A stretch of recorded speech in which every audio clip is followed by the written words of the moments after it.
no deletion of any vote can be done online by any member of the public as misconceived by Shri Rahul Gandhi. இப்போ இதற்கான fact செக்கை நாங்கள் செய்து பார்த்தோம். ராகுல் காந்தியுடைய அந்த பிரஸ் மீட்டை பார்க்கும்போது எங்கேயுமே ராகுல் காந்தி votes delete செய்யப்பட்டதாக கூறவில்லை.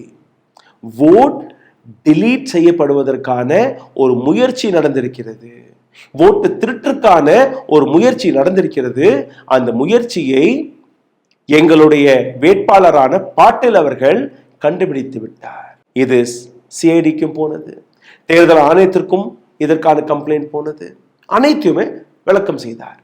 ஆனால் இந்த ஒட்டுமொத்த பிரஸ் மீட்டில் அவர் தெளிவாக எடுத்து காட்டிய அந்த ஸ்லைடை பாருங்கள். someone tried to delete 6018 voters.